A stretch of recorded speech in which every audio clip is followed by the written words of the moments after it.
Toujours un plaisir de vous retrouver une fois de plus pour partager avec vous un moment d'apprentissage. N'oubliez pas le principe ici, on apprend, on applique et on avance ensemble.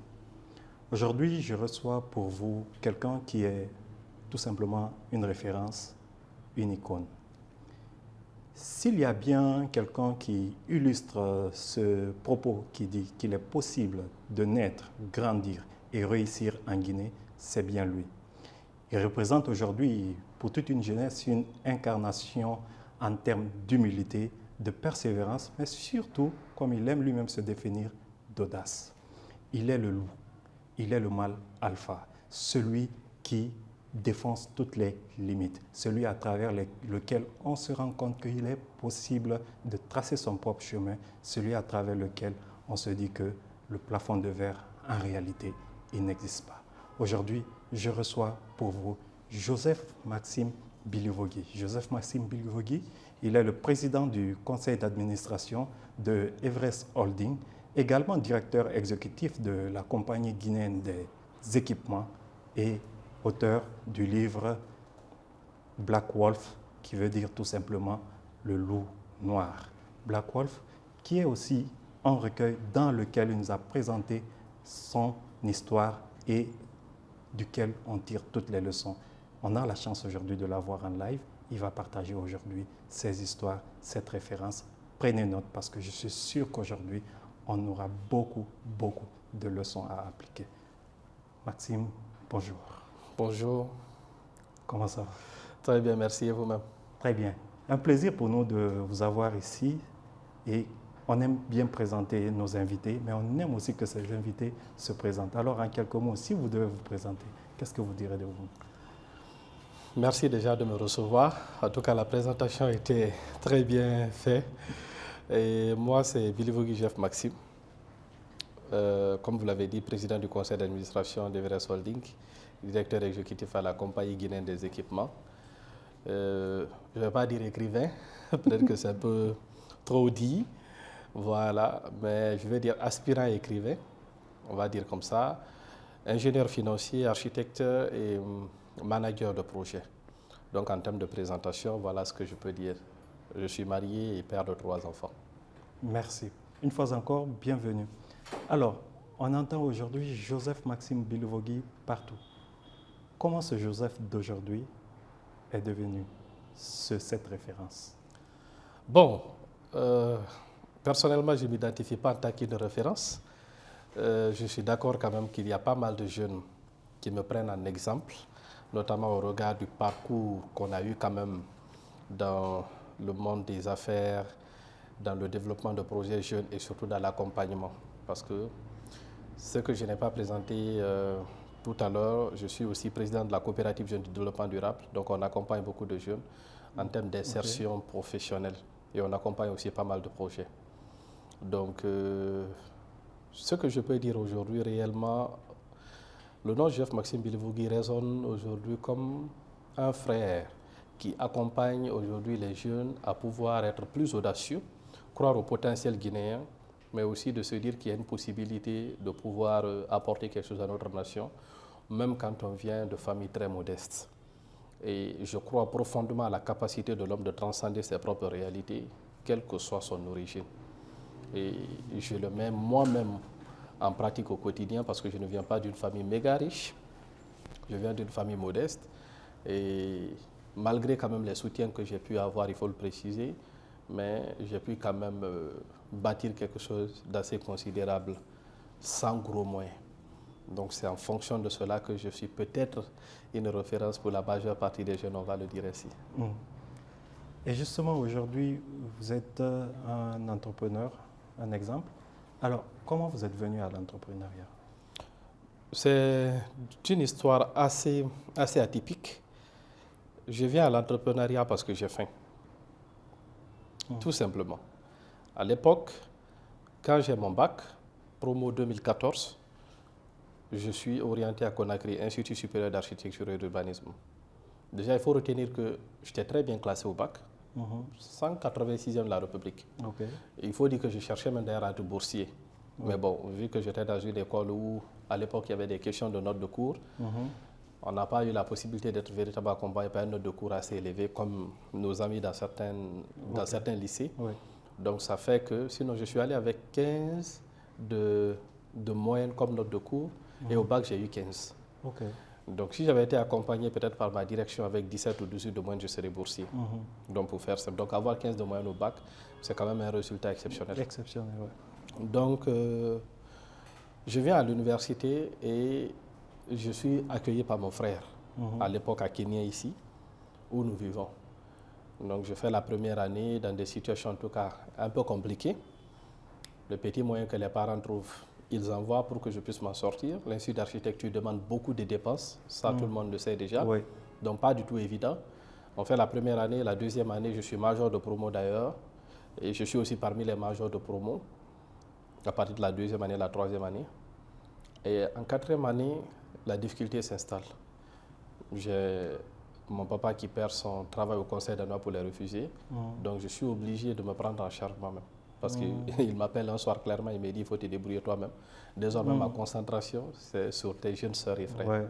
Donc je suis tout de suite obligé de chercher à me défendre moi-même. Mais comme un jeune qui vient de Zérékoré, qui n'a aucun moyen, qui n'a pas de relation, qui n'a que ses parents pour l'aider, arrive à trouver quelque chose à faire dans ce grand Conakry, vers qui il devrait partir. Donc je n'ai pas de solution. D'autant plus que je n'ai pas fini encore les études, donc je ne peux pas aller chercher de l'emploi. Ouais. Donc la solution était simple pour moi. Il fallait commencer à faire quelque chose par moi-même. Donc comme la majeure partie des jeunes en République de Guinée, je viens à l'entrepreneuriat simplement parce que j'avais faim et j'avais pour intention de pouvoir chercher quelque chose pour me soutenir. C'est tout. Il n'y avait pas un business plan derrière, il n'y avait pas un projet, il n'y avait pas une vision, non. Je voulais simplement faire quelque chose par moi-même. Donc je commence à faire ce qui est beaucoup plus simple, être commercial pour des entreprises. C'est plus facile aujourd'hui parce que là, tu n'es pas payé, c'est sous commission. Les entreprises n'ont rien à perdre. Tu viens, tu prends les produits, tu recommandes. Voilà, si ça se revend, tu as ta petite commission de 10% ou 5%. Donc c'était comme ça que j'ai commencé. Et j'ai vu que j'avais quand même une passion pour ça parce que j'aimais bien vendre. Et les produits que je recommandais, des amis achetaient parce que même à l'université, j'étais un peu reconnu pour ça, pour quelqu'un qui aimait bien en tout cas tchatcher, qui aimait toujours proposer, qui aimait toujours avoir raison et tout. Donc j'avais un peu ce petit côté audacieux qui aimait bousculer les choses. Donc ça marchait très bien avec moi, le côté commercial. Et au fur et à mesure, donc, j'ai commencé à me dire que, mais tiens, je peux faire quelque chose dans ça correctement. Donc j'ai réuni des amis et je les ai dit, bon, et si on crée une entreprise, ça pouvait servir à quelque chose parce que ce qu'on est en train de faire là, ça demande qu'il y ait un potentiel peut-être qu'on n'explore pas. Donc avec les camarades, on a décidé donc de se réunir. On a réfléchi, on s'est dit, bon, dans quel secteur on se lance? On dit, comme on est architecte, on peut peut-être se lancer dans la construction, ou peut-être dans les secteurs dérivés à la construction, le transport, ou peut-être le commerce, ou peut-être la distribution. C'est ainsi les idées sont venues. Et on a un frère qui nous a suggéré le transport. Il a dit qu'il y a un besoin énorme en termes de transport. Les gens veulent transporter des marchandises. En mine, d'ailleurs, on n'en parle pas. C'est la première fois que j'entends le mot mine. Je vais donc faire des recherches sur ça. Et je vois qu'il y a un potentiel énorme en République de Guinée. Des milliards de réserves de tonnes de bauxite à transporter, des sociétés minières qui cherchent des contractuels. Je me dis, mais si on se performe dans ça et puis on propose des équipements à ces sociétés minières, ça peut être intéressant. C'est ainsi que les amis m'ont décidé donc de se lancer dans le transport. Mais c'était toute une bataille. Je pense qu'on aura peut-être la possibilité d'en développer mieux. C'est comme ça que je viens à l'entrepreneuriat. Ça, c'était en quelle année? On est dans les années 2016-2017. 2016-2017. Oui. Alors, à partir de ce moment, donc, ce sont vos premiers pas à vous organiser entre amis.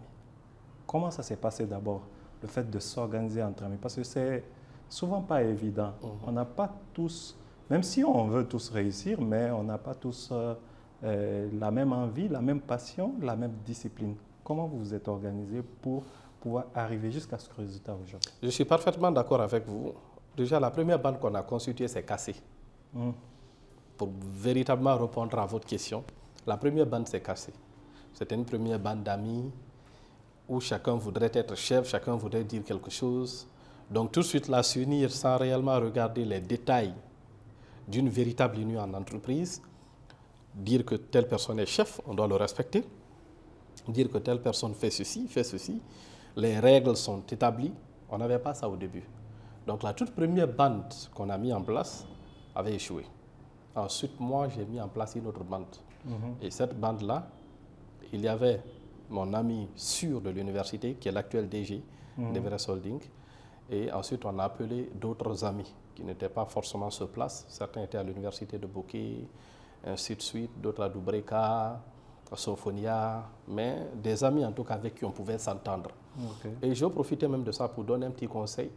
Lorsqu'on décide de s'unir, surtout dans le domaine de l'entrepreneuriat, la première des choses, c'est accepter qu'il y ait un chef. Acceptez qu'il y ait un chef parmi vous. Quand vous décidez de vous réunir en entrepreneuriat, la personne doit être le commandant, celui qui doit guider vos pas vers le succès. Tout le monde ne peut pas être chef. Il faut accepter ses décisions, il faut accepter ses failles, il faut accepter ses qualités, il faut accepter ses défauts. C'est la base. Donc les amis que j'ai réunis ont compris et ont intégré tout de suite cela. Et ce qui est bien dedans, c'est que certains étaient des amis à moi, de même âge, mais ont accepté que je sois leur grand frère. Et ça a été la base pour que l'union prenne réellement forme. Et à partir de là, quand on se met ensemble, il faut un capital social pour démarrer dans les mines ou dans les BTP, parce que là, on commence dans des secteurs forts. On ne commence pas par des petites distributions ou des boutiques par-ci, par-là. On commence dans un secteur fort, exigeant, où il y a déjà des encadrements juridiques qui existent. Donc, mes amis et moi, on s'est dit, bon, on va laver des véhicules pour avoir le capital social, vu que personne n'a les moyens. À l'époque, les parents ont perdu aussi le travail de mon côté. Donc, je ne peux pas appeler papa pour dire il faut me prêter 20 millions, 50 millions. Il n'y a pas de possibilité. Donc, avec les amis, on prend la décision de laver des véhicules à Lambagne. À l'époque, je vivais dans la cour d'un grand frère. Et dans cette cour, il y avait 10 à 20 véhicules qui garaient chaque soir. J'ai remarqué que les véhicules étaient sales. Le gardien n'avait pas le temps de tout laver. Nous, on a proposé nos services de laver les véhicules. 20 000 francs par véhicule, avec 10 véhicules. On a repris le même modèle dans d'autres cours. On avait au moins 3, 4, 5 cours comme ça. Donc avec les amis, chaque 5 heures, on se levait et puis on allait laver ces véhicules. On a fait ça quand même sur 3 mois, ça nous a permis quand même de réunir le capital social. On est allé voir un notaire qui a fait la création de l'entreprise et tout. Le reste du montant, on a loué un petit véhicule et on a commencé à aller maintenant négocier les équipements pour les sociétés minières. Voilà comment nous commençons réellement les affaires. Donc, vu que pour l'entrée dans les mines, le premier élément qu'il te faut, c'est un camion, si tu veux faire surtout le transport, et que nous, on n'avait pas, il fallait aller trouver ceux qui ont des camions, les demander de nous donner pour la gestion, donc l'intermédiation. En entrepreneuriat, c'est simple. Quand on veut te lancer qu'on n'a pas gros moyens, il faut être un intermédiaire. C'est-à-dire que tu proposes un service à quelqu'un qui n'a pas, et tu vas trouver quelqu'un qui a ce service-là, tu viens, tu donnes et tu as ta marge, c'est tout. Ça existe dans tous les secteurs d'activité. C'est une méthode que je conseille à beaucoup de jeunes qui veulent se lancer mais qui n'ont pas suffisamment d'argent. Il faut commencer à être un intermédiaire dans quelque chose. C'est pourquoi beaucoup de personnes qui commencent dans l'immobilier sont intermédiaires. Ceux qui commencent aussi dans le transport sont intermédiaires, même dans la construction sont intermédiaires, même dans le commerce, dans le négoce, il y a toujours l'intermédiation. Donc quand on n'a pas assez d'argent, il faut commencer par l'intermédiation. Pour moi, c'est la base essentielle. Donc c'est comme ça, on commence et puis on a la confiance d'un vieux peul que je ne vais jamais oublier, qui accepte de nous confier un camion qu'on met en mine, à l'époque à la mine de Forikari à Yomboili, au compte d'Achapora, à travers le groupe Amamad, qui était à l'époque la société où je partais me former. Parce que oui, on ne le précise pas, mais je me suis formé aussi en logistique. L'architecture, je me suis bien formé dans la logistique, appris auprès de quelqu'un qui était déjà dans les mines et qui réussissait très bien là-dedans. Afin de comprendre comment on négocie les contrats, comment on gère les factures, comment on suit les camions, comment on évalue les charges, tout pour me permettre de bien maîtriser le modèle économique. Donc c'est avec la confiance de ce vieux-là que je prends mon premier camion et puis je l'intègre en mine. Ensuite, on passe à 3 camions et pour la première fois, je génère 30 000 $ au compte de la boîte. Et c'est donc à partir de là qu'on décide de prendre notre premier local. Donc depuis tout ce temps, on travaillait dans ma chambre en vérité. Dans la chambre où je vivais chez mon frère, c'est là où on faisait tout. On se réunissait dans son salon pour des réunions. Quand on a des rendez-vous, on va dans le bureau où je partais apprendre la logistique pour recevoir les clients. Donc c'est après ce contrat des 30 000 qu'on prend notre premier local. Et puis avec l'équipe, on donne chacun des responsabilités, on définit des cahiers de charges et puis on commence à travailler. C'est comme ça, progressivement, on a prévu maintenant acquisitionner nous-mêmes nos propres engins et aussi, quelque part, demander à d'autres personnes de nous faire confiance pour augmenter le nombre de flottes. Voilà comment on rentre vraiment dans le domaine minier. Ça, on est maintenant en 2018 comme ça, 2018-2020. Voilà, c'est-à-dire après pratiquement 3 ans dans l'informel. Donc, je retiens là 3 choses. La première des choses, c'est qu'on n'a pas les moyens. On décide quand même de se constituer son capital avec ce qu'on a. On a nos bras, on a vu une opportunité. Tout à fait. Il y a un secteur de rêve, mais on n'a pas ce qu'il faut. Donc, il faut avoir cette humilité, d'aller chercher quelque chose ailleurs, oublier le fait que, bon... Et c'est ce qui manque aujourd'hui à beaucoup de jeunes. J'ai un bac plus 4. Moi, j'étais déjà bac plus 4 architecture. Vous imaginez? Oui. Bac plus 4 architecture, ce qui veut dire quoi?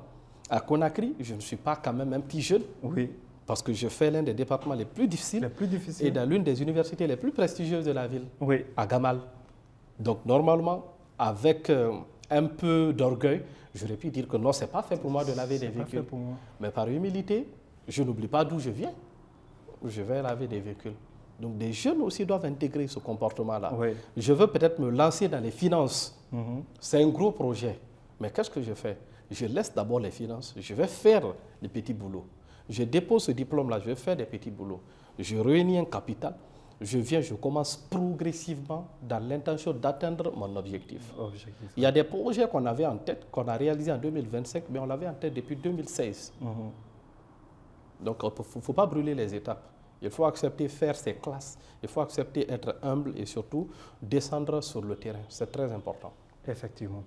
La deuxième des choses que je retiens, c'est le fait de se constituer et d'aller à son rythme. Parce que comme vous l'avez dit, vous n'avez pas tout à l'heure, oui, vous avez constitué votre entreprise, vous avez continué à faire vos réunions dans le salon de votre grand frère en attendant d'avoir un premier contrat qui puisse vous permettre de couvrir les charges. Ce qui est aujourd'hui une grosse erreur que beaucoup d'entrepreneurs font quand ils s'engagent dans une activité professionnelle. Et justement, la troisième leçon que je retiens, c'est le principe d'intermédiaire. Parce qu'on n'a pas les moyens et être intermédiaire, ça demande quoi? Ça demande des compétences qu'on peut se développer en nous sans les ressources. Donc, à partir de cette base, on peut déjà partir de succès. Ceci dit, je voudrais aujourd'hui savoir, à partir de là, on était à une forme juridique. Quelle était cette forme juridique, premièrement? Et comment aujourd'hui Everest est devenu une holding? Parlez-moi de cette progression. Et à quel moment, justement, à chaque fois, on se dit qu'on est assez mature pour passer au second niveau? Ok, ça c'est une question très intéressante. Lorsqu'on a le marché des 30 000 $, on décide de prendre notre premier local. On prend notre premier local à la T5 ici au bord de la route. Un bureau à 2 millions par mois. On achète quelques meubles, on met là, au moins pour nous permettre de recevoir nos clients maintenant dans nos locaux. Parce qu'on a quand même 3 camions en gestion. On est partenaire, on est aussi dans une grosse boîte où on apprend. Forcément, il y a un profil qu'il faut défendre. Parce qu'un business qui te rapporte 30 000 $, c'est sérieux quand même. Donc, on reste dans ça, vu qu'on gère bien, parce que dans les mines, le problème c'est au niveau de l'amortissement du camion. Si tu arrives à bien gérer l'amortissement du camion, la sécurité de l'argent et les paiements, tout le monde veut te confier son camion. Parce que tu es en train, en fait, de te distinguer des autres. Donc, nous, c'est ce qu'on maîtrise réellement. Et au fur et à mesure qu'on avance, on a des gens qui nous font confiance, qui augmentent la flotte. On passe de 3, je me rappelle, à 10. On passe de 10 à 15, de 15 à 20. Et vous remarquez très bien qu'un camion peut vous rapporter au moins jusqu'à 2 à 3 millions par jour. Donc, si vous en avez au moins une vingtaine que vous avez en gestion, même si vous n'avez que 20% sur chaque camion, vous avez un chiffre d'affaires énorme, une marge nette peut-être réduite, mais quand même intéressante. Donc, c'est ainsi qu'on évolue en fait. Et au fur et à mesure, nous-mêmes, on décidait maintenant d'acquisitionner nos propres engins avec ce qu'on générait aussi. Et vu qu'en République de Guinée, il faut toujours protéger le système central. Donc, on s'est dit que notre activité principale, c'est les mines, mais il faudrait qu'on se lance dans d'autres secteurs d'activité, que si on a des difficultés un jour dans les mines, qu'on puisse s'appuyer sur d'autres activités. Et pour cela, il fallait donc rajouter une deuxième activité. Au début, qu'on a appelé domaine d'activité stratégique. Donc, on a rajouté la construction, parce qu'on était déjà de base architecte.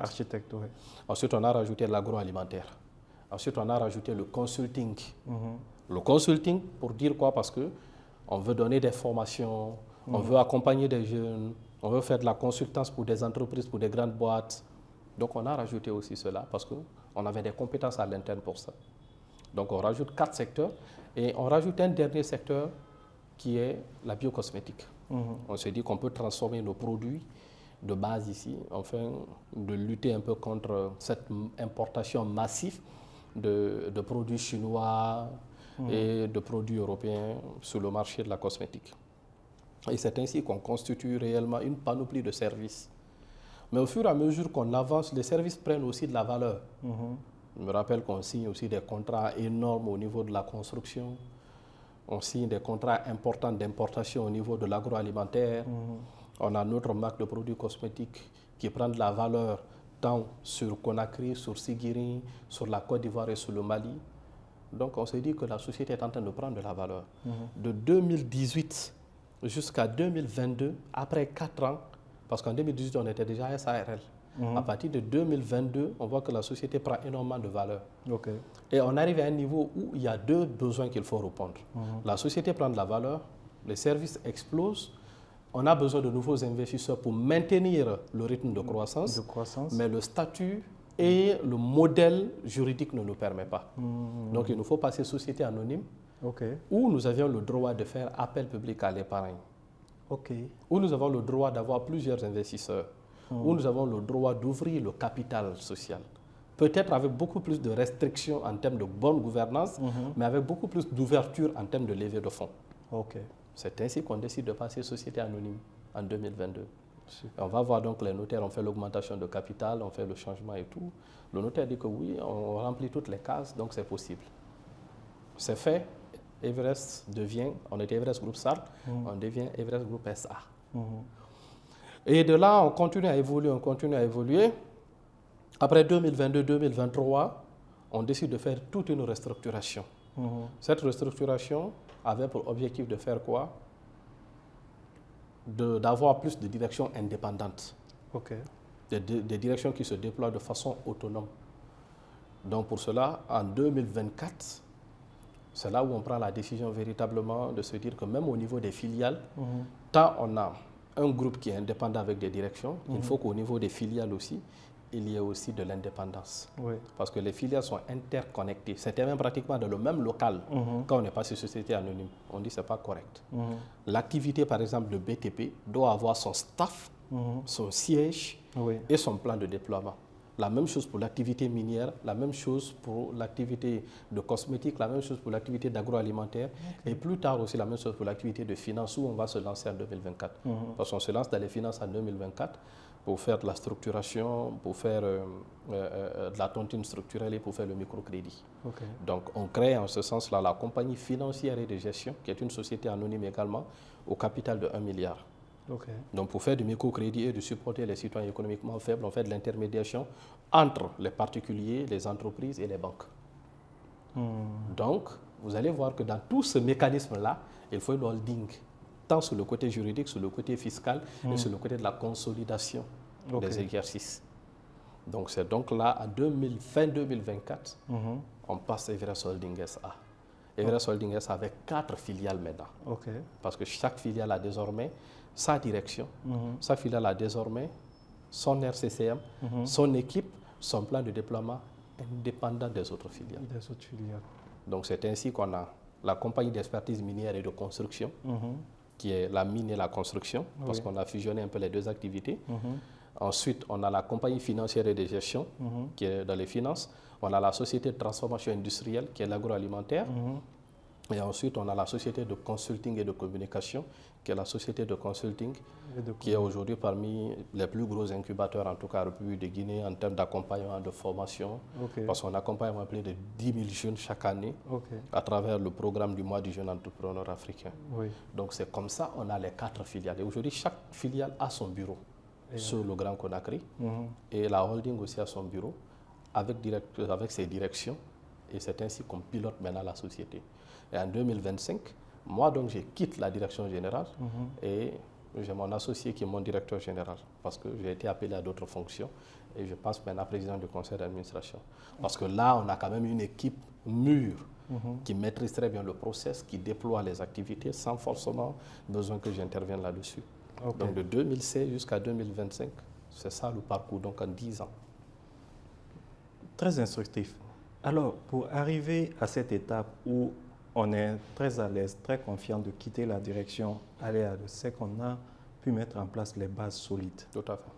Comment on met ces bases solides en place?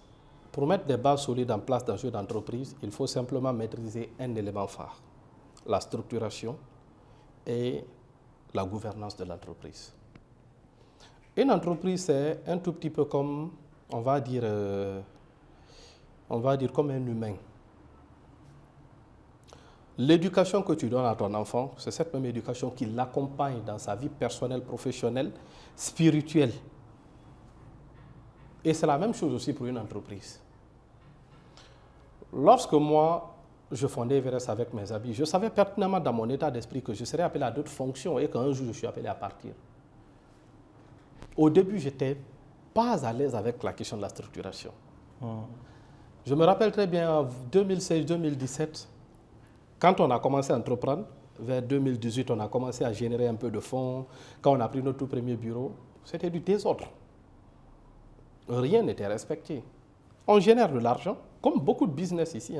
On génère de l'argent, mais on n'est pas structuré. Pas d'état financier, pas de comptabilité, pas de manuel interne, rien. Et j'ai un ami un jour qui me parle de structuration. Il me dit, tu es en train de te débrouiller pas mal, c'est vrai que ce n'est pas beaucoup, mais structure-toi. Ça peut être nécessaire un jour. Surtout que tu m'as dit que si un jour tu as une opportunité, tu vas partir et puis laisser peut-être la tête de ton entreprise à quelqu'un d'autre. Il dit donc, c'est bien de te structurer. Et ça m'a tiqué. Donc c'est là à partir de... Même quand il m'a dit ça, je n'ai pas tout de suite pris la décision en 2020, 2018, 2020. Je n'ai pas pris la décision. On a continué toujours dans cette même pagaille. On grandit, il y a beaucoup de choses qui restent à faire et tout. C'est réellement en 2021, avant de passer anonyme, que je commence à poser la question sur des questions. Je commence à poser la question sur les intérêts de la structuration. Pardon. Pourquoi est-ce que je dois être structuré? Ça sert à quoi? Quelles sont les bases? Quels sont les éléments que je dois connaître dedans? Ça m'a pris une année pour comprendre tout ça. Pour dire que la structuration, c'est quelque chose qui n'est pas simple. Donc, tout entrepreneur qui décide de structurer son entreprise ne doit pas le mettre sur un mois. Tu n'arriveras pas. Tu dois le mettre minimum sur 6 mois parce qu'il y a des décisions difficiles à prendre. Et je vais les détailler pour permettre de mieux comprendre. Oui.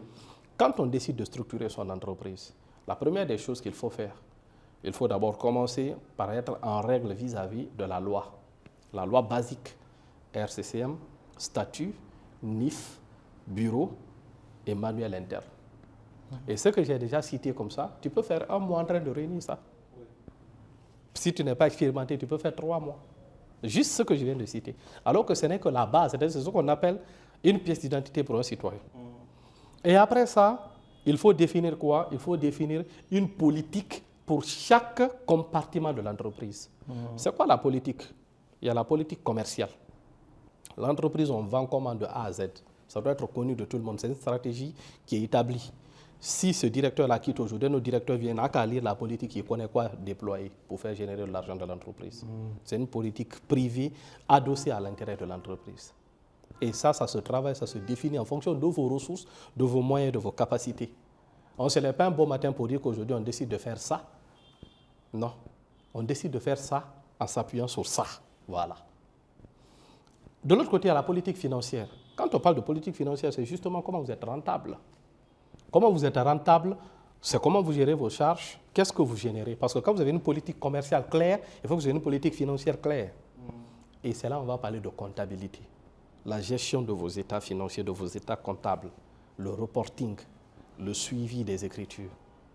Et pour cela, il faut prendre un comptable expérimenté qui va définir chaque tableau de bord financier de votre entreprise. On a travaillé sur ça. Ensuite, il faut travailler sur le manuel des ressources humaines. Comment on travaille sur le manuel des ressources humaines? Il faut connaître le potentiel de chaque employé et définir le plan de carrière pour chaque employé. Des directeurs jusqu'aux gardiens. Il faut aussi travailler ce plan et ça doit être élaboré, connu et bien déployé de tout le monde. il faut déployer la politique juridique de l'entreprise. Comment vous êtes protégé? Qui sont les avocats, les juristes de l'entreprise? Il faut mettre en place tout ce process. Et à la fin, il faudrait rajouter peut-être des éléments maintenant annexes. Ça peut être des politiques des opérations, politique logistique et tout. Vous mettez tout ça en place. Et là, vous avez une entreprise en réalité structurée qui répond aux normes conventionnelles. C'est ainsi qu'avec votre banque, même quand vous allez, on vous accompagne plus facilement à lever des fonds. Avec un investisseur, vous levez plus facilement des fonds. Avec un business angel, c'est facile de lever des fonds. C'est l'ensemble de ce système-là que je ne peux pas totalement tout détailler, que moi j'ai eu à mettre en place. De cet intervalle de 2021, 2022 à 2023. 3 ans. Moi, ça m'a pris 3 ans, pour être honnête. 3 ans pour se structurer et plus d'une année pour vous en convaincre de la nécessité. J'allais vous demander 3 raisons qui vous ont convaincu de le faire, et vous avez cité une, c'est l'accès au financement à travers les banques, à travers les business angels. Tout à fait. Donnez-moi 2 autres raisons pour lesquelles se structurer est important. La première raison, comme je l'ai dit, c'est le financement. Pour se structurer, on le fait parce qu'on a aussi besoin de financement. La deuxième raison, c'est parce qu'on a besoin d'une entreprise qui perdure et qui ne ferme pas juste après vous. On a connu par le passé beaucoup de grands frères, beaucoup d'aînés qui ont monté des business florissants avec des produits exceptionnels, des services exceptionnels. Mais par la force des choses, quand ils sont décédés, l'entreprise a fermé. Qu'est-ce qui explique cela? C'est parce qu'on n'a pas une bonne structuration. C'est tout. Parce qu'on n'a pas une bonne structuration. Et plus loin, on se structure aussi parce qu'on a besoin d'avoir des entreprises qu'on va appeler demain des champions. Comment on va construire aujourd'hui des entreprises champions dans notre écosystème? Orange n'est pas arrivé là, même si c'est une entreprise d'État, mais Orange n'est pas arrivé là sans être structuré. Ils ont commencé peut-être en France, en étant structurés, en étant organisés, en étant sérieux. C'est pourquoi ils ont atteint cette taille. Il n'y a pas que le côté où c'est une entreprise d'État français, l'État met de l'argent comme il veut. Non, il n'y a pas que ça. Parce que l'argent, c'est un élément, lorsque vous mettez tout votre espoir dessus, ça vous lâche et par finir vous échouez malgré que vous étiez riche. L'argent n'a jamais été le moteur du succès en entrepreneuriat. C'est la structuration qui est le moteur du succès. Donc, on se structure parce qu'il y a des raisons fondamentales alignées à la structuration. En première position, le financement. En deuxième position, la pérennité. En troisième position, devenir un champion dans son pays, un champion de développement. Et on a besoin d'entreprises qui deviennent des champions. Des entreprises qui ne dépendent plus de nous. Des entreprises qui appartiennent en fait au pays. Où des populations se disent, ça c'est pour nous ça. C'est à cette taille-là on veut arriver. C'est pourquoi on prend 1 année, 2 ans, voire même 3 ans pour se structurer, mais ça a un impact sur 15 ans, 20 ans, 30 ans, 50, 60, 100, 200. L'entreprise continue d'exister. Et tenez-vous bien, même après s'être structuré durant 3 ans, chaque année, il faut renouveler la structuration et l'adapter aux standards de votre pays. Chaque année. Parce que la structuration, ça va plus loin encore. Il y a par exemple aujourd'hui les certifications ISO. C'est aussi une forme de structuration que les entreprises prennent. Il faut aller vers ça. Et aujourd'hui, par exemple, nous, dans notre cas de figure, on a commencé maintenant à s'installer dans d'autres pays. Aujourd'hui, on a Everest Holding Côte d'Ivoire, on a Everest Holding Burkina Faso, on a Everest Holding Chine. On est aujourd'hui sur ces 3 pays-là. Et dans ces pays, il y a aussi des standards qu'il faut respecter. C'est comme ça, progressivement, dans notre vision, après 20 ans d'existence, 30 ans, 40 ans, qu'on dira qu'on a une multinationale. Pas seulement une holding qui se limite à l'échelle guinéenne comme aujourd'hui, mais une multinationale à l'échelle continentale. C'est ça l'importance de la structuration.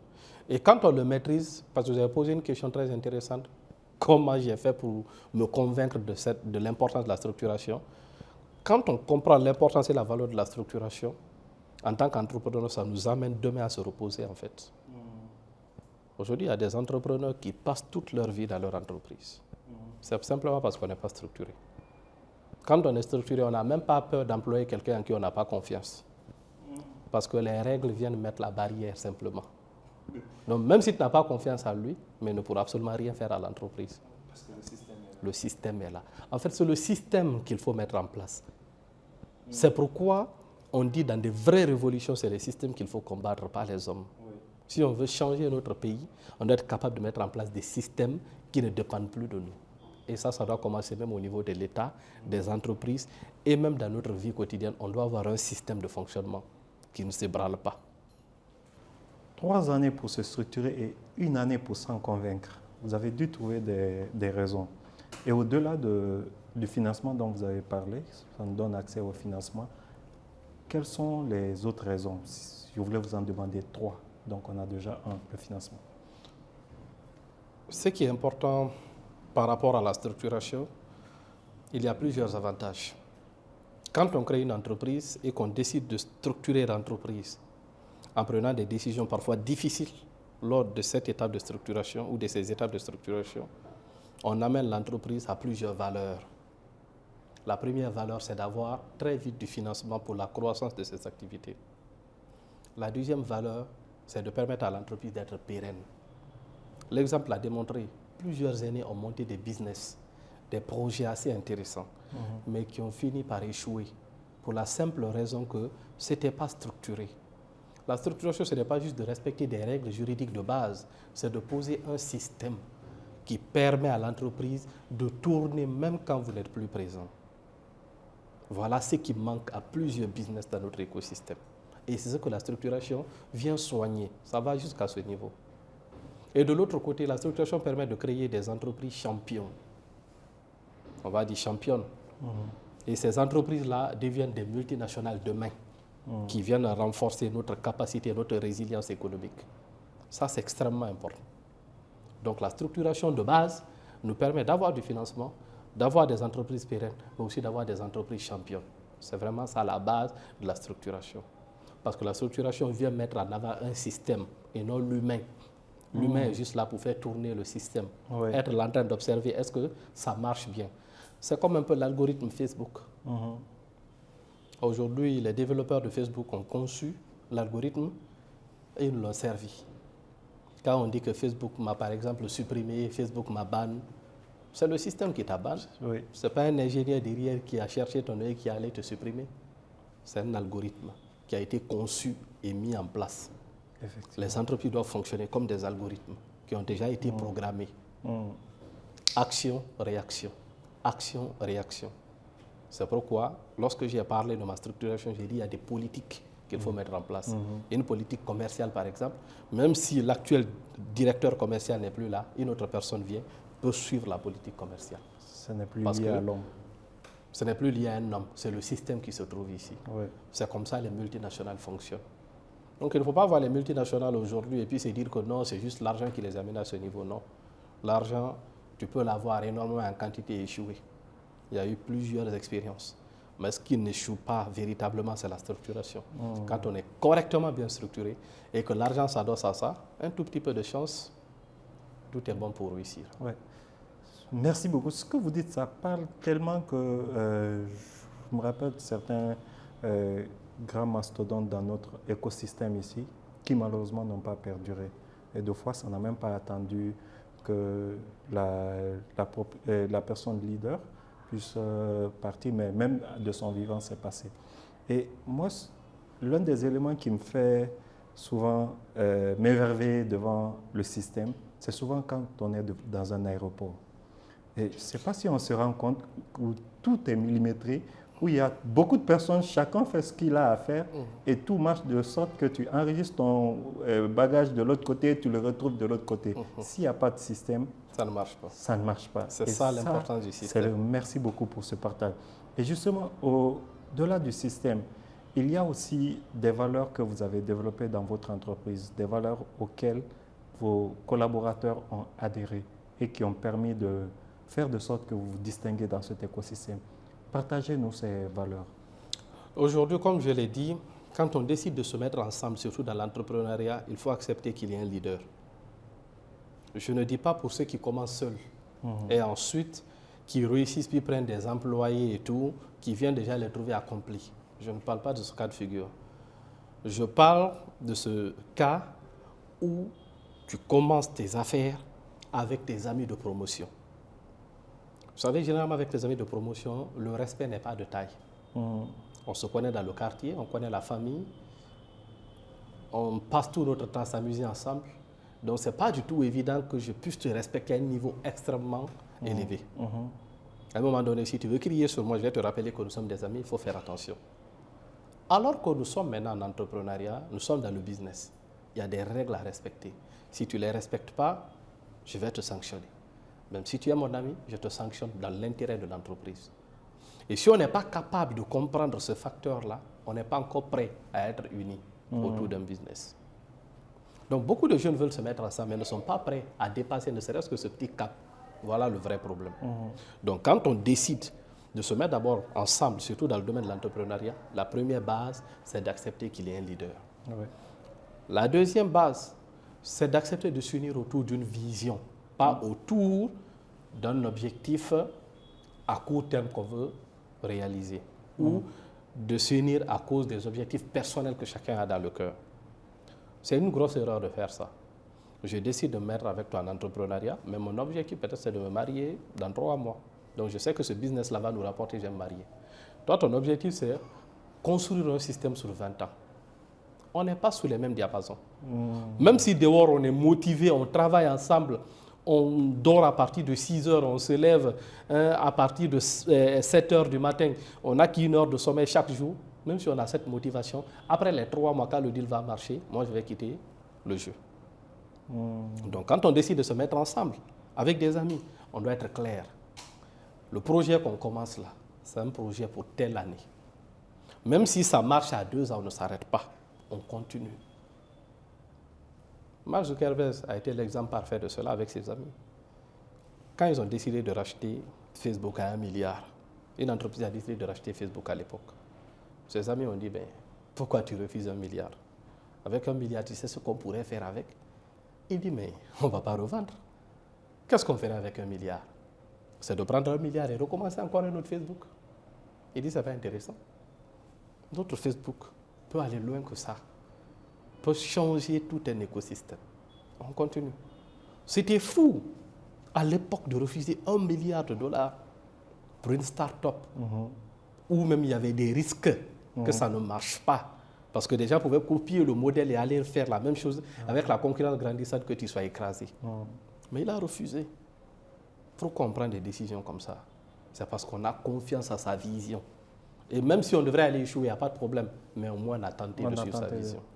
Donc, quand on se met ensemble, c'est autour d'une vision. Et au niveau de cette vision, j'ouvre une petite parenthèse. Quand on se met ensemble pour une vision de 10 ans, une difficulté de 3 mois ne va pas nous séparer. Des jeunes vont se mettre ensemble, ne vont pas définir un objectif de vision. Et dès qu'il y a le premier vent, tout le monde fuit. Mais quand on se met ensemble, on se dit, c'est pour 10 ans. Voici les probables difficultés qui peuvent arriver. Quand ça vient, on se dit qu'on a un objectif. On reste concentré.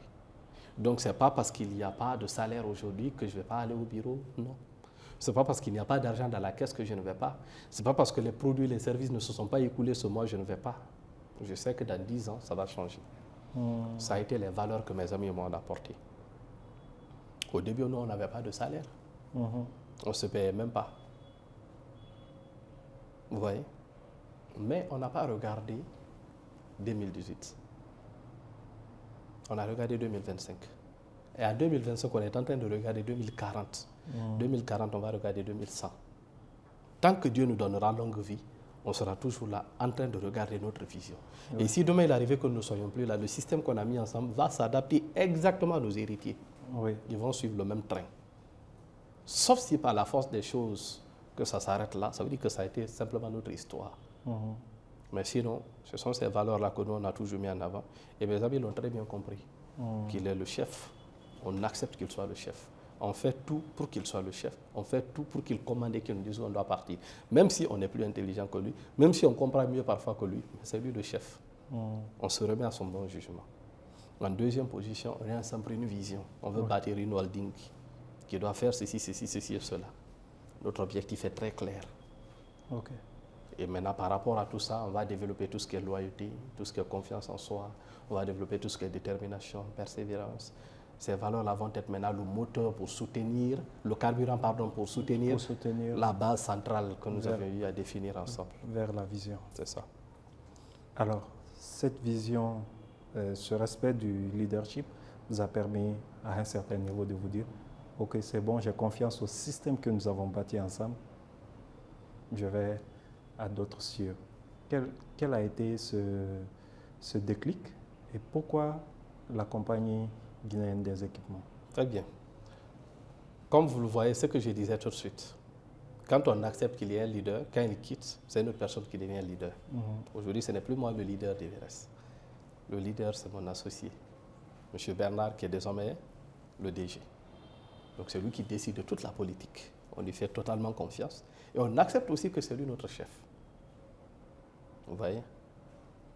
Un jour, j'étais assis, je reçois un message de quelqu'un de très important du groupe Sonoko. Il m'appelle, il me dit « Comment ça va? Je suis le directeur financier. Je souhaiterais discuter avec toi d'une opportunité de projet. » Il dit « Il n'y a pas de problème. » Je quitte le bureau et puis je viens de trouver dans sa tour. Moi, je quitte mon bureau dans les bas quartiers, je le trouve dans des tours. On s'assoit, on commence à parler.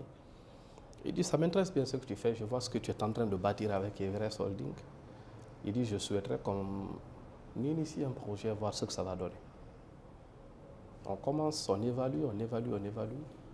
Et on voit qu'en Guinée, tout le monde est en train de courir vers l'or.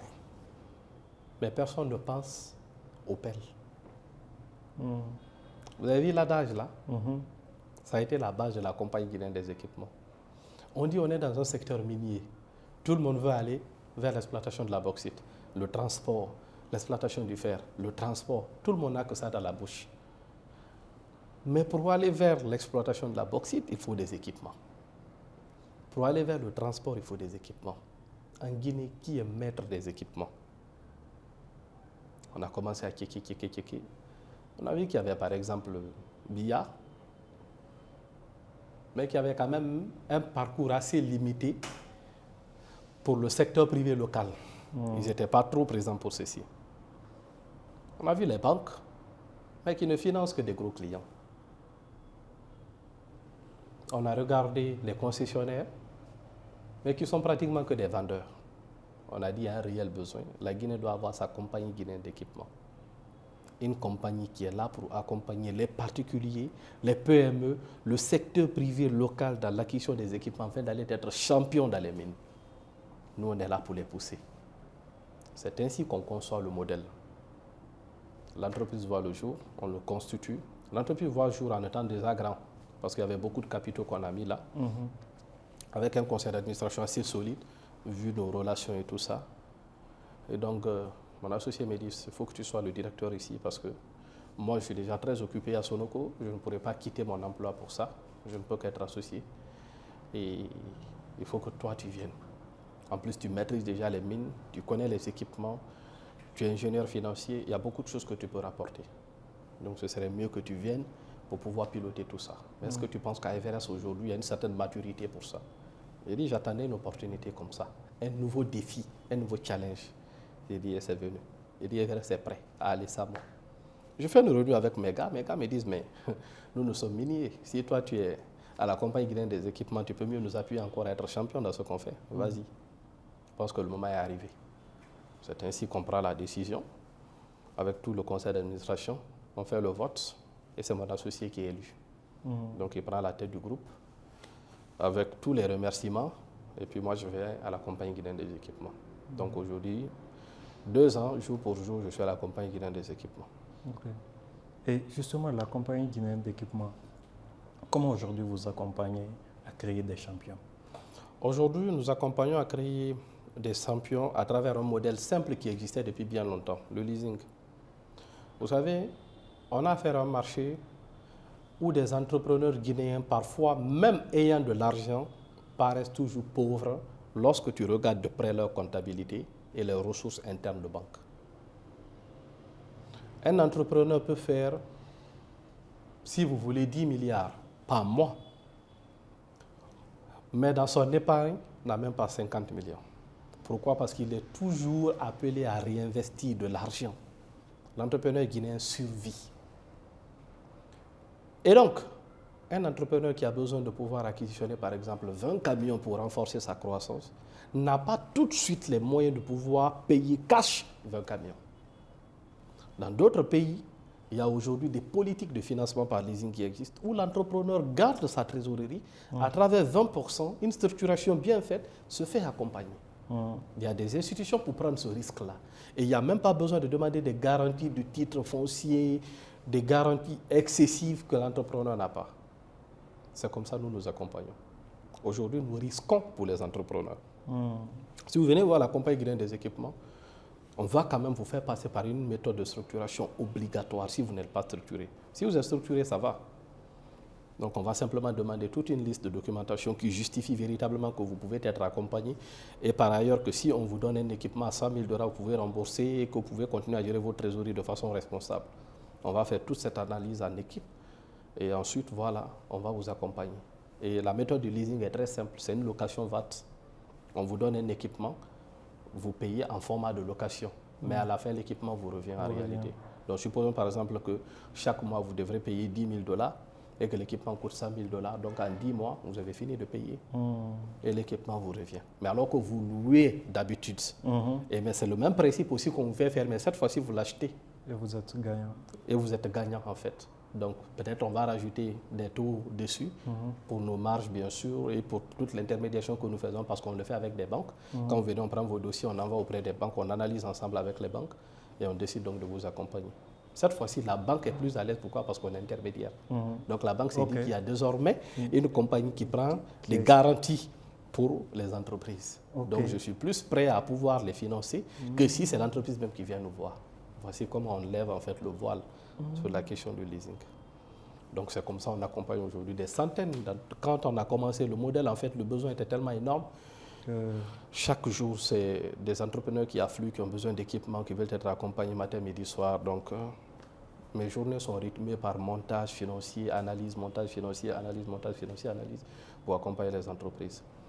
Et je vais aller plus loin. Notre rôle aujourd'hui, c'est de faire de la compagnie guinéenne des équipements une référence même au niveau de nos États. Nous voulons que l'État s'implique dans notre modèle économique. Parce que si l'État s'implique, l'État va donner plus de valeur à la compagnie guinéenne des équipements, de telle sorte à accompagner mieux son secteur privé à devenir champion dans les mines. Je prends un exemple. Si aujourd'hui on décide que la compagnie guinéenne des équipements soit l'unique entreprise de vente d'équipements en Guinée,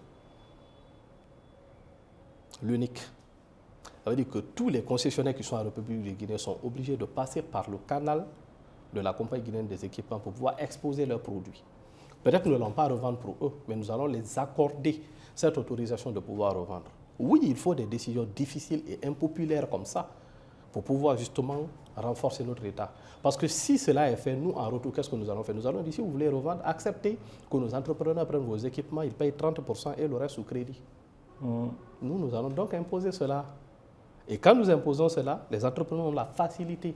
Donc chaque concessionnaire chinois qui va venir s'installer ici et qui veut revendre des équipements, automatiquement est obligé de passer par ces règles.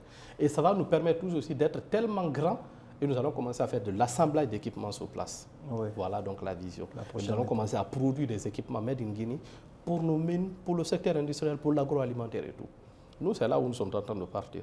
C'est pourquoi on ne cache même pas cette vision. On est en discussion chaque jour avec nos États pour leur pousser à pouvoir prendre une telle décision, pour nous permettre, nous, de pouvoir créer des champions. Si vous donnez aujourd'hui 100 camions à un jeune entrepreneur qui a de l'expérience, supposons par exemple qui a 5 ans, 10 ans d'expérience, tu l'accompagnes avec 100 camions, tu as créé un champion national. Sur 100 camions, il va employer au moins 200 personnes. Si tu l'accompagnes aujourd'hui avec des machines, des pots dans le domaine du BTP, au lieu d'un seul KPC, tu vas créer 3, 4, 5, 10 KPC. Si tu l'accompagnes aujourd'hui, tu l'assistes avec des véritables équipements et des financements comme il faut, tu vas créer plusieurs GPC. Tu vas créer GPC 1, GPC 2, GPC 3. Et pourquoi est-ce qu'on n'en créerait pas plus? La part du gâteau est assez grande. On ne peut pas dire non, aujourd'hui, on ne veut pas qu'il y ait trop de concurrence. Non, justement, ce n'est pas une question de concurrence. Le potentiel minier guinéen, le potentiel agricole guinéen est tellement grand qu'une seule entreprise ne peut pas gérer le tout. quelle que soit la force du groupe Guico-Presse, ils ne pourront pas gérer tous les marchés de BTP en République de Guinée. Oui. Quelle que soit la force de GPC, ils ne pourront pas gérer tous les marchés miniers en République de Guinée. Ils ne pourront pas, quelle que soit la force de Guiter, ils ne pourront pas gérer tous les marchés miniers en République de Guinée. Il faut plusieurs Guiter, plusieurs Guico-Presse, plusieurs GPC. Et pour cela, l'État doit permettre l'éclosion de nouvelles start-up qui vont venir pour renforcer notre écosystème.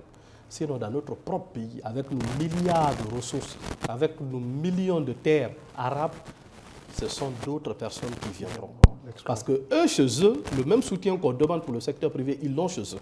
Donc, ils vont utiliser ces ressources de chez eux-là pour venir investir chez nous. Si je veux, par exemple, sauter un tout petit peu la confidence, on a une loi sur le contenu local qui dit que quand une société minière s'installe, la société minière doit valoriser le contenu local en créant soit de l'emploi ou des marchés de sous-traitance pour des entreprises locales.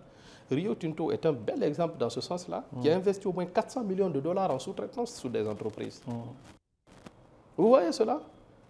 Eux, ils acceptent de respecter cela. Mais ce n'est pas toutes les entreprises qui font comme Rio. Oui. Il y a d'autres entreprises qui viennent, au lieu d'investir sur les entreprises locales, qu'est-ce qu'ils vont faire? Ils vont plutôt eux-mêmes créer des entreprises. Ils vont mettre un Africain à la tête de l'entreprise et ils vont commencer à faire quoi? Accorder les marchés à eux-mêmes. Et celui qu'ils ont mis devant, on lui donne peut-être 10 millions par mois et puis ça va parce que le Guinéen est corrompu de base. Vous voyez un peu? Donc le Guinéen corrompu de base va accepter cela. Vous voyez? Donc aujourd'hui, quand vous regardez plusieurs entreprises écrans étant créées par des étrangers ici, c'est comme ça fonctionne. C'est une vérité, c'est une réalité de notre marché. Et il faut que ça s'arrête. Il faut que notre potentiel profite aux Guinéens. Il faut que les Guinéens refusent d'être corrompus. C'est pourquoi moi, je passe tout mon temps à saluer l'effort de quelques Guinéens qui ne sont pas corrompus, qui acceptent faire les choses correctement. Il faut saluer ce type d'effort-là. Oui. Il faut reconnaître, il faut remercier, il faut encourager. Une autre personne ne va pas quitter dans son pays, venir te dire, je vais créer une entreprise d'écran parce que je ne vais pas de la... Et toi, je mets ton nom sur le RCCM et chaque mois, je te donne 10 millions. Et toi, tu te permets d'accepter cela au détriment de l'emploi de tes frères. Oui. Ça ne va pas comme ça. Quand on continue comme ça, on va toujours avoir un pays régressif. Il faut que ça s'arrête. Donc l'État a besoin d'appuyer à travers des décisions, je dis bien impopulaires. Ce ne sont pas des décisions populaires. Il n'y a pas besoin que ça s'apprécie de tout le monde. Ce n'est pas bien grave. Il y a des décisions qui ont été prises dans des pays comme la Chine, comme la Corée, dans des pays comme l'Inde, pour les permettre d'arriver à ce niveau-là. Ce sont des décisions qui étaient super difficiles à prendre, qui étaient contre le populisme. Mais ils ont pris ces décisions-là. Et c'est ce qui les a permis d'atteindre ces niveaux. Des décisions difficiles conduisent à des destinations assez intéressantes. Merci. C'est ce que je peux dire à ce niveau. Prendre des décisions audacieuses, même impopulaires, pour garantir notre économie, pour garantir notre croissance, créer des champions. Ça, c'est vraiment une clé que vous partagez et j'espère que ça va tomber dans de bonnes oreilles. Et ce qui est vraiment appréciable sur vous, c'est que au-delà de toute cette vision que vous avez su développer sur vous-même et que vous êtes en train de mettre en œuvre, dans ce parcours, vous prenez quand même le temps de le partager. C'est que vous avez tout un camp que vous organisez annuellement. Il y a des centaines de jeunes qui sont conviés à développer leur potentiel et vous avez été à la tête d'un projet récemment où vous avez touché plus de 1000 jeunes. Parlez-nous de ce projet-là et pourquoi? Pour vous, c'est quoi l'urgence? C'est quoi la nécessité? Moi, je trouve mon essence vitale dans l'accompagnement de la couche juvénile. J'aime la jeunesse. J'aime quand on est vigoureux. J'aime quand on est jeune plein d'espoir. Quand on a de l'avenir. Quand on se bat pour atteindre un niveau. J'aime voir des jeunes ayant des rêves. J'aime ce modèle. Je ne sais pas comment l'expliquer, mais vous pouvez ressentir dans ma façon de parler. J'aime bien ce modèle-là. Pourquoi? Parce que moi-même, je suis issu de là. Grandi dans un milieu modeste, avec l'appui des parents, arrivé à l'université, clopin-clopin, décider de monter une entreprise, avoir quelques succès et ensuite se faire un petit nom. Pourquoi? Parce qu'on a eu juste des rêves. il n'y avait rien qui pouvait justifier qu'on soit à ce niveau aujourd'hui. C'est juste parce qu'on avait eu des rêves. Donc, j'aimerais aussi que les jeunes de mon pays se disent quoi? Vu que j'ai un rêve, je peux aussi y arriver. En essayant tout simplement. Je veux que les jeunes essayent. Je ne veux pas que les jeunes se disent qu'il faut que l'aide vienne d'ailleurs. Il faut que l'État se mette dans mon affaire pour que ça marche. Il faut qu'on fasse ceci. Il faut qu'on me donne du financement. Il faut que les jeunes viennent me soutenir. Non. Je veux que tu commences d'abord parce que tu as des rêves. Atteindre un niveau, puis exiger de l'État de t'accompagner et de garantir ta croissance. C'est donc à travers cela que je dis, bon, si moi j'ai pu en tout cas faire ceci, la moindre des choses que je peux faire, parce que je n'ai pas la possibilité d'aller faire des dons par-ci, par-là, la moindre des choses que je peux faire, c'est d'inspirer d'autres jeunes à faire la même chose que moi. Je suis conscient de quelque chose. Si nous sommes nombreux à faire la même chose que je fais, si nous sommes nombreux à croire en soi, si nous sommes nombreux à valoriser nos talents, nos projets, malgré l'écosystème difficile, j'ai dit bien malgré l'écosystème difficile, je pense que notre pays pourrait certainement avancer. Donc c'est en ce sens-là que moi je refuse de faire comme les aînés, qui ont atteint un certain niveau, qui ont décidé de se taire, certes pour se protéger, parce qu'aujourd'hui il faut retenir que devenir une personnalité publique, c'est pas facile. C'est pas facile. Oui. Aujourd'hui, on peut être exposé à tout, simplement parce qu'on est connu. Tout le monde peut parler de toi. Même ceux qui n'ont pas la possibilité de te regarder en face peuvent parler de toi. C'est ça être une personnalité. Il faut l'intégrer très vite et l'accepter. Vous comprenez? C'est pourquoi la plupart des aînés, après leur réussite, ont décidé de rester dans leur coin. Pour ne pas être sujet de raillerie matin, midi, soir. Ce n'est pas pour rien. Comme quoi on a des aînés qui se cachent, des aînés qui ne veulent pas partager leur expérience, des aînés qui gardent leur business pour eux, des aînés qui ne veulent pas trop partager de secrets parce qu'ils se disent que la jeunesse en soi n'est pas tellement reconnaissante. C'est juste cette raison qui les motive. Il n'y a rien d'autre. Ce n'est pas pour dire que ce sont des gens qui font des affaires louches, non. Certains gagnent leur vie correctement et bien, mais ils veulent être loin de tous les bruits. Mais si tout le monde décide d'être loin des bruits, c'est quelle génération qu'on prépare pour demain? C'est la question fondamentale que moi je me pose. Parce que si tous on décide de rester dans notre coin, de ne pas parler, si tous on décide d'être silencieux, d'être discret comme on aime le dire, parce que la discrétion c'est quoi? C'est simplement de faire table rase de tout ce qu'on fait, de fuir les caméras, de ne pas être sur les réseaux sociaux. Aujourd'hui, c'est ça la discrétion. Tout le monde peut décider de faire ça. Ça n'a rien d'extraordinaire d'être discret. Aujourd'hui, nous, par exemple, on est dans un secteur d'activité qui n'a pas besoin de pub. Oui. Moi, je n'ai pas besoin de faire une publicité sur Facebook pour avoir un client. Dans les mines, j'ai ma clientèle qui est là. Ce sont les sociétés minières. Ils ont besoin de transporter leur bauxite. J'envoie mon camion, je transporte. Il n'y a même pas besoin de faire une simple publication pour dire que non, j'ai des camions, venez. Non, ça ne nous intéresse pas. En mine, il n'y a pas de pub. Mais pourquoi je suis personnalité publique? C'est pour la jeunesse. Parce que j'ai décidé que ce que je connais, ce que j'ai enduré, ce que j'ai traversé, que les jeunes ne connaissent pas les mêmes douleurs par mon expérience. Et donc, c'est ma façon, moi, de transmettre ce que la vie m'a donné. Et c'est ainsi que je n'hésite pas à créer des programmes tels que le Leadership Camp, qui est un programme de la société de consulting et de communication, notre filiale à Everest Holding, et dont je suis l'un des organisateurs. Nous allons, avec 200 jeunes, à Kindia, nous faisons 3 jours. Développement personnel, leadership, montage de projets, analyse et tout. On travaille avec des jeunes véritablement pour qu'ils sortent de là avec une vision claire de leur projet et qu'ils aillent directement sur le terrain et commencer à l'implémenter. Parce qu'on veut avoir des jeunes en action. Et tout dernièrement, on a fait le programme national d'insertion des jeunes qui avait pour objectif de toucher 1000 jeunes directement, pas indirectement. C'est-à-dire qu'on va les rencontrer directement et discuter avec eux. On a commencé à Kaloum, on a fait Ratouma, on a fait Sophonia, on a fait Dubreka, on a fait Kindia, on a fait Mamou, on a fait Kanka, on a terminé par Zérekori. J'ai fait pratiquement le tour du pays à la rencontre des jeunes. Mais tiens-toi bien que des potentiels. Des jeunes te parlent des projets, tu te dis, mais on est à la Silicon Valley ou quoi? Tu te poses la question, mais comment ils peuvent imaginer des projets comme ça?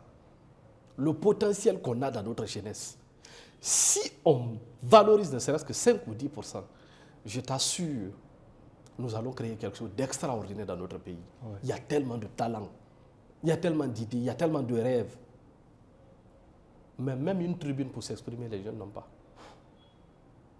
Certains coulaient pratiquement les larmes parce que je les ai donné la parole de présenter leur projet. Et j'ai dit que je vais même prendre ce projet publié. Ils ont coulé des larmes. C'est la première fois que quelqu'un accepte d'écouter leur folie. On va dire comme ça. Parce que là-bas, à l'intérieur, quand ils parlent de leur projet, les parents disent laisse tomber ça, va te chercher un boulot. Laisse tomber ça, va te chercher un travail à la fonction publique. D'accord. Le jeune est obligé, il n'a pas le choix. Le temps passe, il vieillit. C'est ça la réalité de notre jeunesse. Des jeunes qui ont du talent, qui ont des rêves, des jeunes qui ont des projets bancables, des jeunes qui ont des projets clairs, qui ont une vision claire de leur avenir, mais qui n'ont pas de tribune pour s'exprimer, qui n'ont pas de soutien, qui n'ont pas d'accompagnement, qui sont abandonnés à eux-mêmes. Moi, j'ai décidé de ne pas rester inactif face à ça. Et ce programme national d'insertion, on l'a financé sous fonds propres, à plusieurs centaines de millions, pour faire le tour de la Guinée, les locations de salles, la logistique, la mise en place, l'appel des partenaires et tout. On l'a fait sous fonds propres. On a quand même eu le soutien du Conseil national des jeunes, qui a mis quand même qui a mis à notre disposition les responsables préfectoraux, qui nous ont aidés dans l'organisation. C'était pas mal. On a aussi le soutien du patronat guinéen, aussi des NABEL, qui veulent aussi accompagner le projet. Ils attendent le rapport de restitution finale que nous allons faire. Et tenez-vous bien, sous 1000 qu'on a accompagné, on a sélectionné des projets à financer, des jeunes à insérer, des jeunes à recommander au Pôle emploi.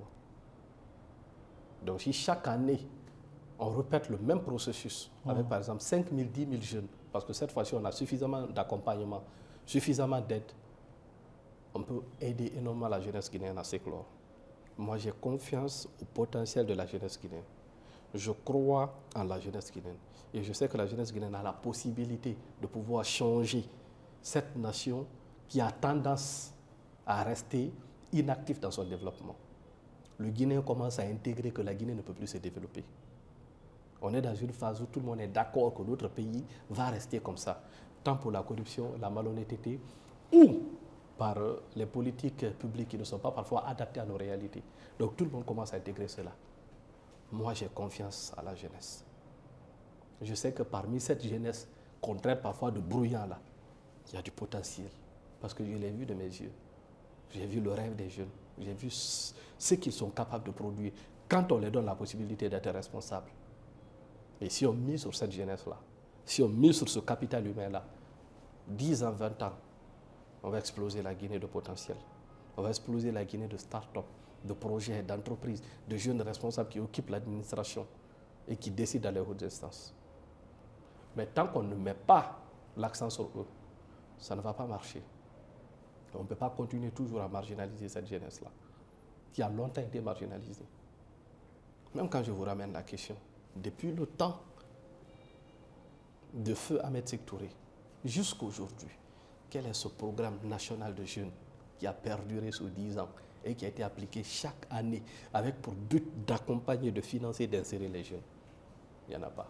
Il n'y a pas eu. Il n'y a que des programmes qui commencent, une année, 2 ans après, c'est fini.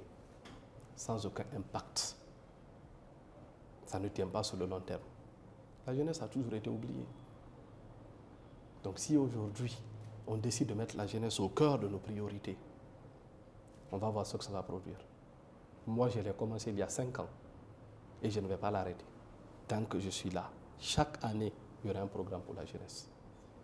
Et sur 10 ans, vous allez voir l'impact de cet écosystème que je suis en train de construire. Il y aura des jeunes qui vont témoigner.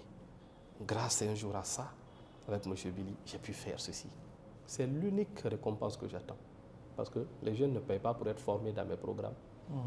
Les jeunes ne viennent pas soumissionner, déposer des dossiers, des tas de dossiers, avoir des analyses avant qu'on ne les prenne. Non. Ils viennent gratuitement, ils apprennent gratuitement, ils se retournent gratuitement. C'est nous plutôt qui mettons des fonds pour qu'ils puissent apprendre. Parce qu'on a confiance en nous. Et c'est l'unique récompense qu'on attend. Donc moi, c'est vraiment ce que je peux dire par rapport à la jeunesse. Et parfois, je prends de la pitié pour notre jeunesse. Je prends de la pitié. C'est une jeunesse qui a tellement de potentiel, mais qui n'est pas respecté à sa juste valeur. Donc elle trouve refuge dans les vices. Oui. Faut pas se mettre à combattre les vices des jeunes et oublier de les responsabiliser, ça ne marche pas. Si vous voulez que les jeunes arrêtent les vices, arrêtent la drogue, arrêtent l'immoralité, arrêtent d'être bruyants, arrêtent de dire du n'importe quoi sur Facebook, donne-leur du travail. Tu verras qu'ils vont arrêter tout ça automatiquement. Ils ne forceront même pas. Un jeune qui sort le matin à 6 heures, qui rentre à 19 heures, tu n'as pas le temps d'aller railler. N'a pas le temps d'aller railler sur les réseaux sociaux. C'est parce qu'il n'a rien à faire. Donc, il trouve le moyen d'aller se ressourcer là-bas, de se vider un tout petit peu. Il n'a pas tort en soi, on ne peut pas l'accuser à 100%. Donc, il faut trouver le moyen de le responsabiliser. C'est ça la réalité. Beaucoup de jeunes aujourd'hui perdus dans notre écosystème, c'est simplement parce qu'ils n'ont pas quelque chose à faire. Et la réalité l'a démontré. Plusieurs jeunes, après avoir eu leur premier boulot bien payé, stable, certains même disparaissent des réseaux. La majeure partie des jeunes ne sont pas réseaux sociaux. Ouais. Je vous assure, la majeure partie des jeunes ne sont pas réseaux sociaux. Il y a certains qui sont sur les réseaux sociaux matin, midi, soir, mais en réalité, ce n'est pas leur kiff. Ils sont là-bas parce qu'ils n'ont pas grand-chose à faire. Si tu les responsabilises, tu les donnes quelque chose à faire, tu valorises leur potentiel, tu les mets en confiance, ils vont être casaniers. Parce que leur kiff, c'est dans le travail en réalité. Mais vu que tout le monde dit que la jeunesse ne sert à pas grand-chose, il ne faut pas regarder trop la jeunesse. La jeunesse, c'est ceci, c'est cela. On a déjà une idée figée sur cette jeunesse, qui est pourtant le moteur du développement de notre pays. Ils vont donc aller simplement se vider l'esprit sur ces réseaux sociaux-là. Et les retombées, c'est nous. Parce que sur les réseaux sociaux, la jeunesse va partir exprimer ou démontrer l'éducation que nous leur donnons. Donc si vous voyez un jeune en train d'insulter sur les réseaux sociaux, il est en train simplement de montrer l'éducation que nous l'avions donnée. Parce que si on avait donné une éducation de travail, de concentration, de responsabilité, il serait peut-être sur Facebook en train de parler de son activité, de chercher à vendre ses produits. Mais s'il est là-bas en train d'insulter matin, midi, soir, ne rien respecter, c'est peut-être parce qu'on lui a dit qu'il ressemble à ça, en disant qu'il n'a pas de potentiel. C'est comme ça, moi, je comprends la jeunesse. Donc, il faut arrêter de dire que la jeunesse ne vaut rien. Non, la jeunesse vaut quelque chose. Tu ne l'as pas responsabilisé. Responsabilise d'abord. Si ça ne marche pas, réessaye, parce qu'il a le droit d'échouer. Si ça ne marche pas, réessaye, il a le droit d'échouer. C'est comme ça aux États-Unis, on a formé des champions. Et ici, vous allez faire un programme de financement, vous financez les jeunes, ils font leur premier essai, ils jugent, vous dites que la jeunesse n'est pas concentrée. Non, ils ont le droit d'échouer. En plus, c'est un financement de combien? Des financements qui ne dépassent même pas 50 millions parfois. Regardez les programmes de financement ici. À part celui de Guiba, dernièrement avec le grand concours d'entrepreneurs, qui a au moins pu mobiliser 900 millions pour le gagnant. C'est quelqu'un que j'apprécie énormément parce qu'au moins, on voit qu'il met du potentiel dans ce qu'il fait. Mais tu vas donner un financement de 5 millions à un jeune. C'est pas mal, c'est de l'argent, on apprécie. Mais il ne faut pas l'en vouloir s'il échoue avec 5 millions. Ça ne veut rien dire. Ça ne veut rien dire. Donc, pour moi, la jeunesse, c'est la base. Et il faut plus de programmes pour les jeunes. Pour terminer, quelqu'un peut me dire, mais en République de Guinée, il y a déjà beaucoup de programmes pour les jeunes. Il y a beaucoup d'institutions pour les jeunes. Il y a beaucoup d'institutions pour les PME.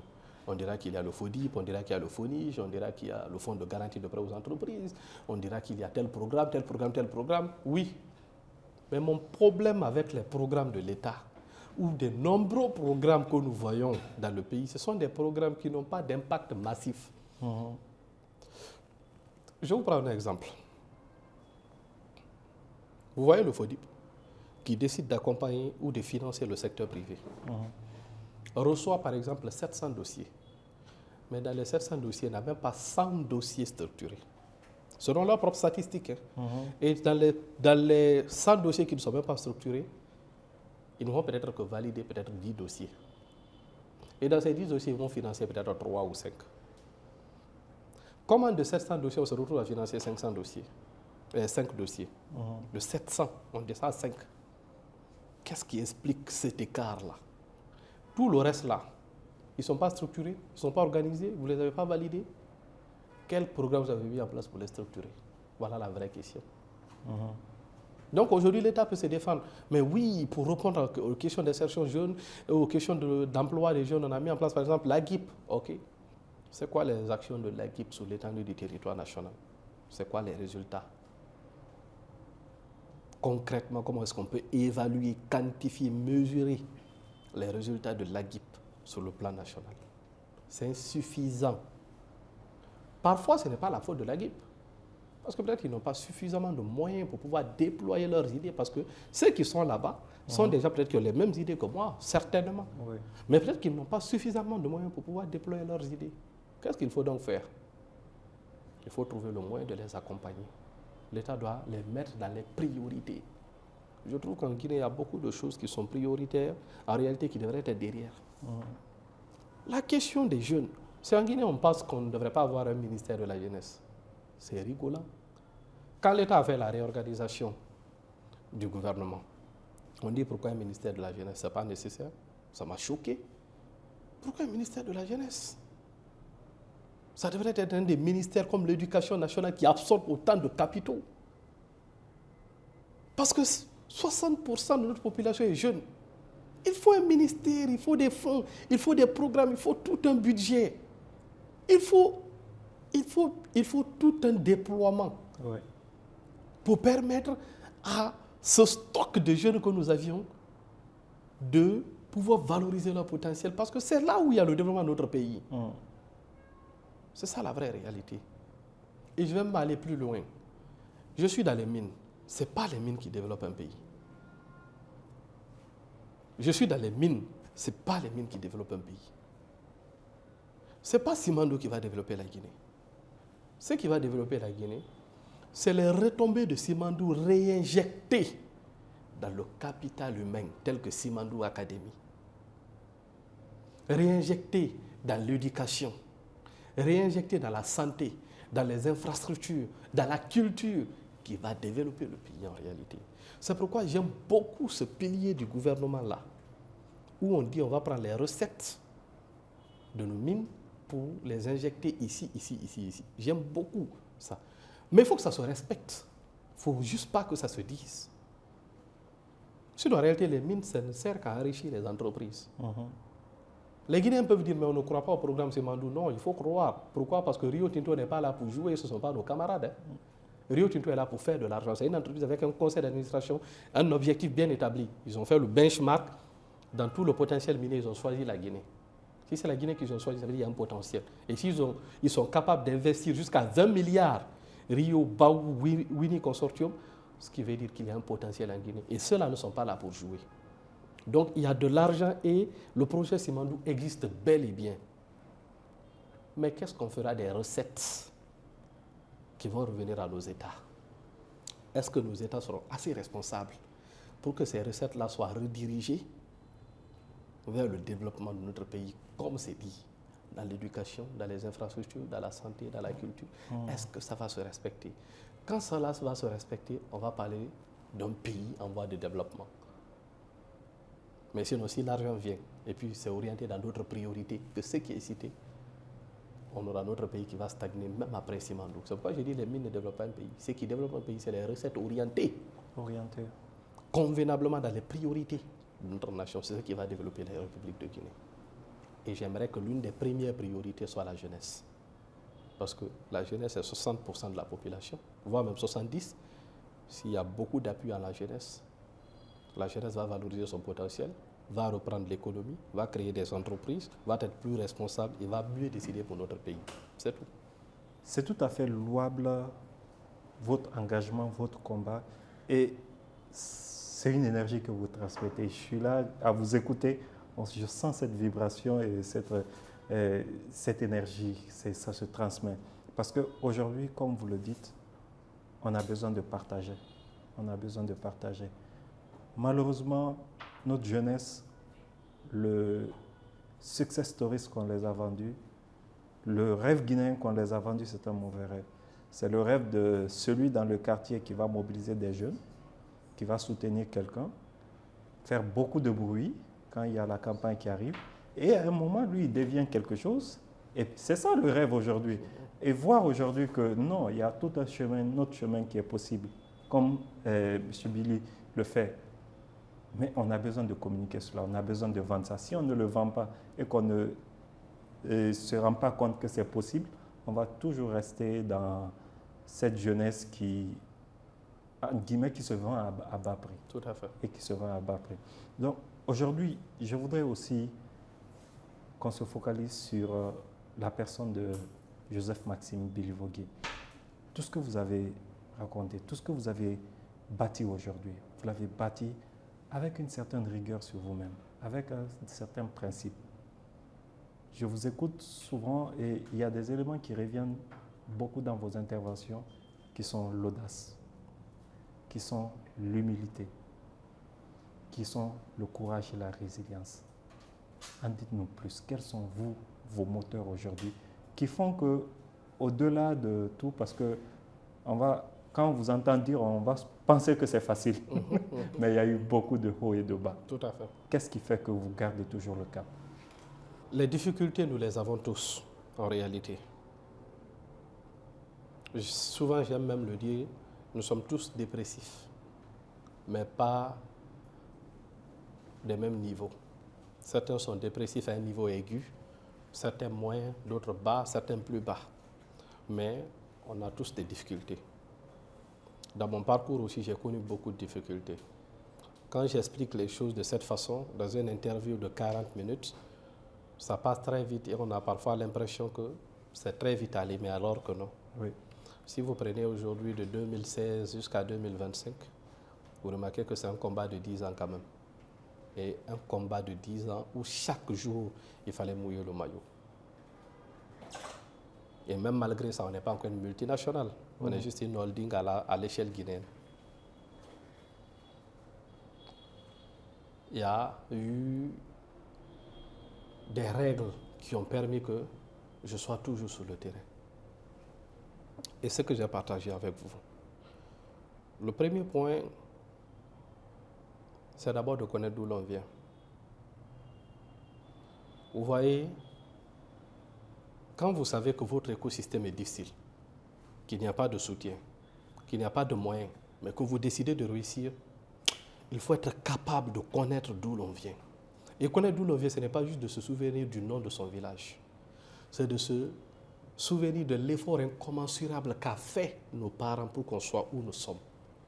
Lorsqu'on évalue l'effort de nos parents à l'effort que nous faisons pour réussir, on remarque que les parents ont fourni plus d'efforts que nous. Ça, c'est la première base.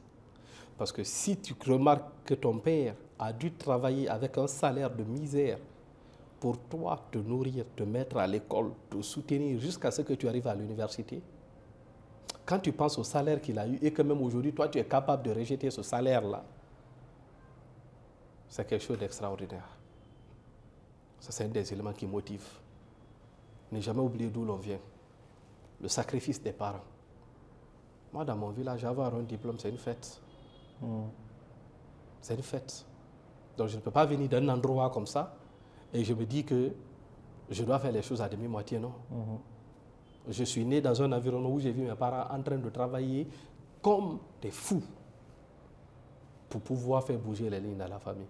Je dois aussi travailler comme eux, c'est tout. C'est la règle. Parce que si la vie ne les a pas fait de cadeaux, il ne me fera pas de cadeaux. Donc il faut que je me mette aussi à la tâche. Ça, c'est la première base. Quand on a compris cela, on a déjà une motivation. Il faut donc cultiver une discipline. Et cette discipline se conçoit en fonction de notre existence, en fonction de nos priorités, mais surtout en fonction de nos tentations. Vous ne pouvez pas cultiver une bonne discipline si vous ne maîtrisez pas réellement la base des éléments qui vous entourent. Un jour, j'ai expliqué dans une conférence que épargner de l'argent n'a absolument rien à voir avec des détails techniques. Ce n'est pas un banquier qui va te dire pour épargner, voici. Non. Épargner de l'argent, c'est quelque chose de plus personnel. Ce sont des aptitudes personnelles que tu dois développer qui vont te permettre de respecter le plan technique qui est développé par le banquier. Je donne un exemple. Vous décidez d'épargner chaque mois 100 000 francs de vos revenus. Mais vous êtes entouré par des gens qui n'épargnent pas. Vous voyez qu'on sort totalement du domaine technique et on commence à rentrer dans des faits qui n'ont rien à voir avec l'épargne, mais qui bousillent l'épargne. Tu es entouré par des gens qui n'épargnent pas. Tu veux épargner, c'est impossible. Chaque soir, tu es obligé de sortir avec eux. Étant dans le mouvement, tu vas dépenser ton argent. Tu es incapable de te tenir devant une fille en tant que jeune. Tu es incapable de te tenir devant un garçon en tant que jeune fille.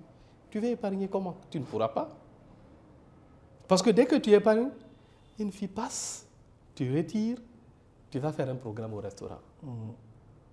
Ça n'a rien à voir peut-être avec des détails techniques, mais ça bousille l'épargne. Donc la discipline d'un homme en réalité ne relève pas d'une simple prescription qu'il s'impose, mais relève d'un environnement qu'il soigne. Il faut soigner l'environnement. Il faut se dire que je dois marcher avec telle personne. Je dois désormais me ressaisir face à ça. Tu gagnes un salaire, un petit salaire, mais tu te permets d'aller manger dans des restaurants en ville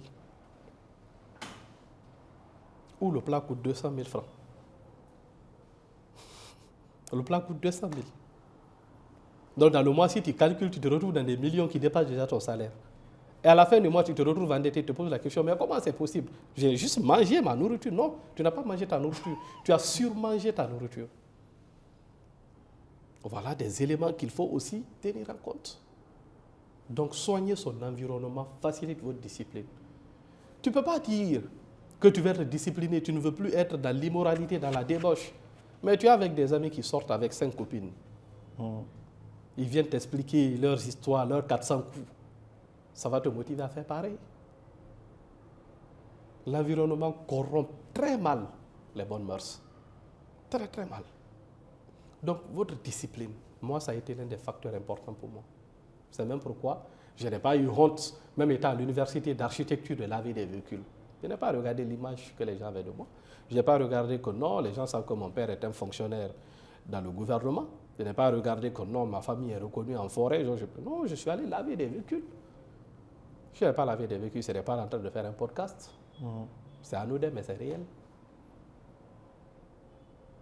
Parce que de facto, ce petit principe-là, où tu acceptes de t'imposer des disciplines qui sont parfois vues par les autres comme quelqu'un qui pense que la réussite, c'est fait pour lui seul, ou c'est lui qui est appelé à devenir tel, il veut être tel, il veut s'imposer une vie, il croit qu'il est plus intelligent que nous tous. C'est pas bien grave qu'on dise ça. Que les gens le disent. Mais toi, tu t'imposes cela. Après la discipline, il faut de la détermination. Quand on parle de détermination, ce n'est pas juste le sens du mot déterminer. La détermination, c'est être capable de véritablement prendre à bras le corps son projet et de rentrer même s'il y a le feu pour imposer son projet. Ça, c'est une base fondamentale. La persévérance, c'est de préparer son état d'esprit à travailler minimum sur 5 ans quand on démarre un projet. Pas sur 3 mois. C'est ça la persévérance. L'audace.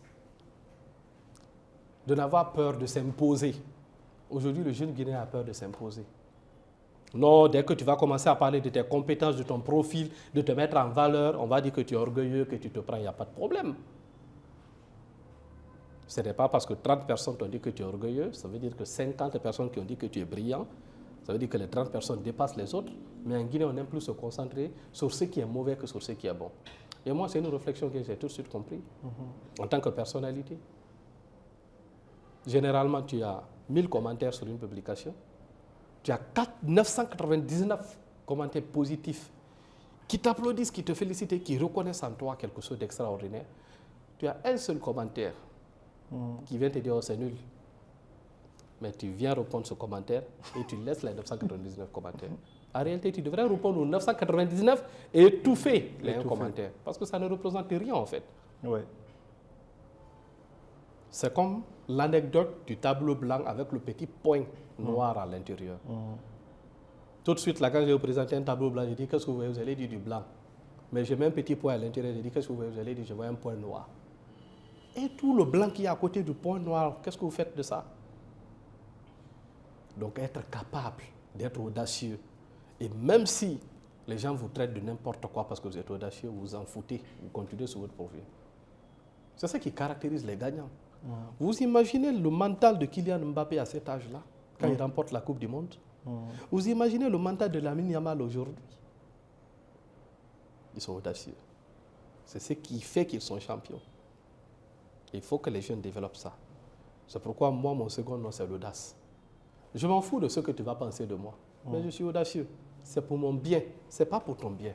Donc, ce n'est pas parce que toi, tu ne m'apprécies pas que cela a un impact moi sur mon projet. Non, ça n'a un impact simplement sur toi. Et vu que je ne te calcule pas, donc en soi, ça n'a même pas d'impact sur moi aussi. C'est comme ça qu'on doit réfléchir. Ouais. Quelqu'un décide de te détester, qu'il te déteste étant loin de toi. S'il le ramène vers toi, c'est facile. Tu bloques.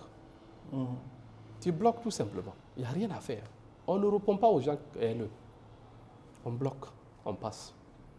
Parce que tu ne feras pas l'unanimité aussi. Ça, c'est clair. C'est le cas même pour le bon Dieu qui nous a tous créés. Il ne fait pas l'unanimité. Il y a des gens qui doutent que Dieu n'existe pas. Donc, c'est un des débats qu'on ne peut pas ouvrir. Parce qu'il y a des gens qui sont capables de démontrer par A plus B que Dieu n'existe pas. Donc, tu ne peux pas faire l'unanimité si Dieu lui-même ne fait pas l'unanimité. Et après, la question de la discipline, le reste, c'est avoir confiance, comme je l'ai dit, en Dieu. C'est quelque chose que j'ai toujours développé. C'est ce qu'on dit généralement,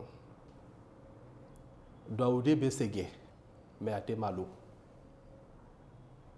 Un enfant béni va souffrir, mais ne sera jamais humilié. La partie où même tu penses qu'il est humilié en réalité, c'est son succès qui est en train de se préparer. Il est en train de grandir. Il est en train de grandir. Donc j'ai toujours eu cette citation dans mon état d'esprit. C'est maman qui me l'a dit un jour. Qu'il faut toujours retenir fils. Ça va se compliquer dans ta main, mais ça ne va jamais se verser. Donc chaque fois que je traverse des périodes de turbulence, des périodes difficiles dans le développement de mon projet, je dis c'est en train de se secouer. Mais ça Mais va se pas verse se verser. jamais. Et depuis 10 ans aujourd'hui, ça ne s'est pas versé encore. Alhamdulillah. Donc c'est un peu ce que je peux dire comme caractère à développer vraiment si on veut y arriver. Merci beaucoup. C'est beaucoup de belles leçons que nous avons tirées aujourd'hui de vous. Et on espère qu'on aura une autre occasion. On est obligé d'aller vite parce qu'il faut donner le temps aussi à ces jeunes d'aller travailler. Tout à fait. Effectivement. Mais avant de partir, je voudrais que vous regardiez cette caméra et vous partagez un message fort pour ce jeune qui aujourd'hui peut-être n'a pas de repère, qui aujourd'hui a besoin d'entendre un mot de M. Joseph Maxime Bilvougui. Ok.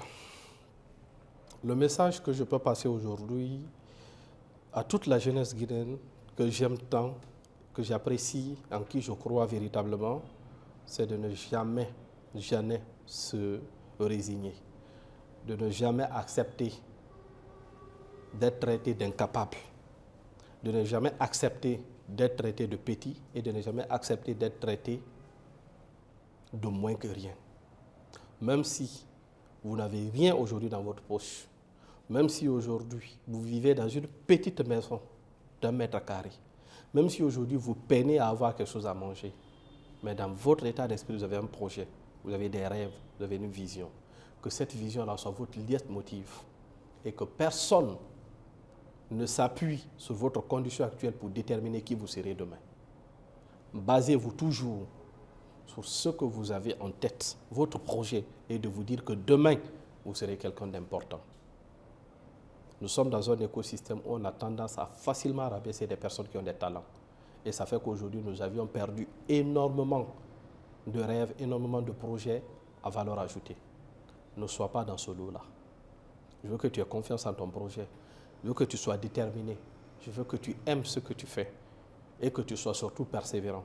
Quel que soit ce qu'on dira autour de toi, que tu sois concentré sur ton projet, sur tes rêves, afin de pouvoir y arriver. Et par finir, je vais laisser un petit message à nos dirigeants de placer la jeunesse au cœur de l'action gouvernementale, que la jeunesse soit une priorité, que les PME guinéens soient une priorité, qu'on trouve le moyen de les accompagner, pas de les accompagner sous 2 mois, les accompagner sous 10 ans, afin qu'ils s'éclorent et deviennent réellement des champions nationaux. Merci beaucoup. Merci beaucoup, M. Bilvougui. C'est tout un plaisir pour nous de vous avoir et on espère encore vous avoir aussi pour partager C'est moi qui vous beaucoup remercie. plus. Et on vous suit. On garde beaucoup d'espoir à travers votre intervention. Merci beaucoup. Mes chers amis, c'est avec beaucoup d'émotion que je clôture ce numéro parce que nous en avons appris beaucoup. Nous nous sommes rendus compte que c'est possible. Il nous a donné les clés. N'oubliez pas notre principe clé. On apprend, on applique et on avance ensemble. Nous pourrons y arriver. Nous pouvons y arriver. Il faut qu'on se le dise. Comme il le dit, ayons confiance en nous-mêmes. Tout est possible dans notre environnement. Malgré les difficultés apparentes, nous pouvons créer notre chemin. Nous pouvons réussir. Il l'a fait. Nous pouvons le faire. Tu peux le faire. Ce podcast, c'est le vôtre. Alors n'hésitez pas de le partager pour que ce message arrive encore à beaucoup plus de personnes, aux personnes de votre entourage. Il y a ces personnes qui ont besoin d'entendre ça aujourd'hui. Nous vous remercions d'être là. Merci à M. Billy Vogui d'être avec nous.